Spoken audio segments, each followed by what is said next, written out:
Comment stabiliser une image sans stabilisateur? Je vous montre. Là, ce sont mes images que j'ai ramenées sur le terrain. Je vais jouer. Vous allez regarder.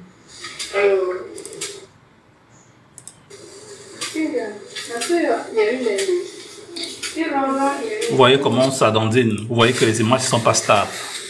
Ces images ne sont pas stables du tout. Voilà, je fais voir l'autre vidéo. Vous remarquez que c'est pas stable du tout. Donc les images sont pas stables.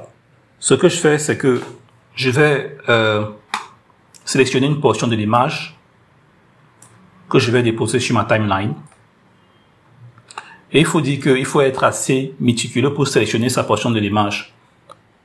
Donc, comment la stabiliser? Pour la stabiliser, il y a cet effet dans Premiere Pro qu'on appelle stabilisation, que vous retrouverez dans déformation.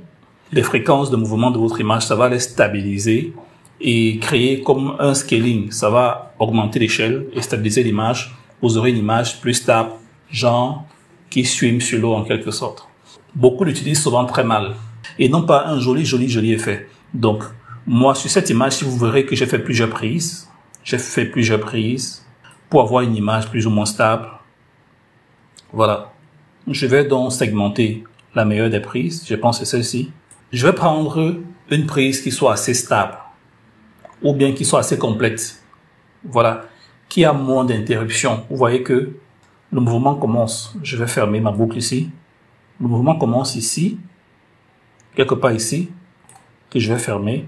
Ça va et ça s'arrête là.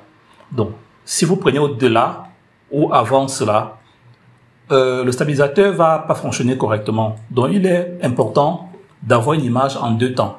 Voilà, je vais appeler ça du deux temps. Parce que si vous allez au-delà, voilà, ça quitte d'un temps A et ça va s'arrêter à un temps B. Si après il y a un temps C, ou avant le A, on a un point A', comme ceci, si je prends ici et je prends tout ceci, la stabilisation sera pas belle. Donc, comme je disais ici, j'ai fait plusieurs prises. Ça, c'est une prise. Là aussi, c'est une autre prise. Voilà. Dans ma prise, je vais prendre la seconde prise ici. Quand le mouvement commence, là, je crée une fermeture. Et ici, quand elle finit, je crée une autre fermeture.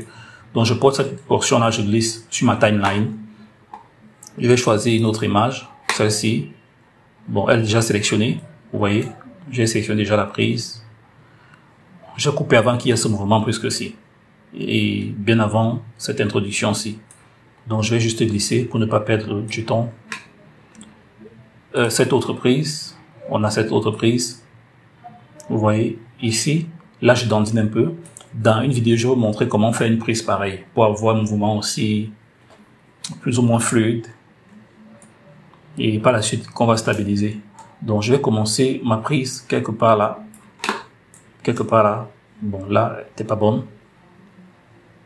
J'ai fait le truc en arrière, en avant et en arrière. Je vais prendre cette prise aussi. Elle bouge beaucoup. Je prends ici. Je coupe. Et je viens là. Je scène mon calque. Donc, je vais glisser là. Je sélectionne tous mes éléments. J'appuie sur R pour changer de curseur. Je sélectionne tous mes éléments et j'applique mon stabilisateur. Voilà. Pas besoin d'appliquer sur chaque élément distinct. Non, j'applique sur tout. Et les calculs vont se faire de manière distincte. Et les calculs vont se faire séparément.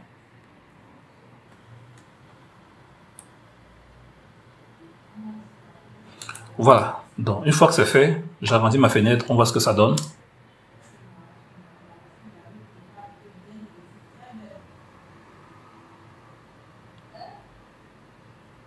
Vous voyez comment c'est fluide, c'est assez fluide.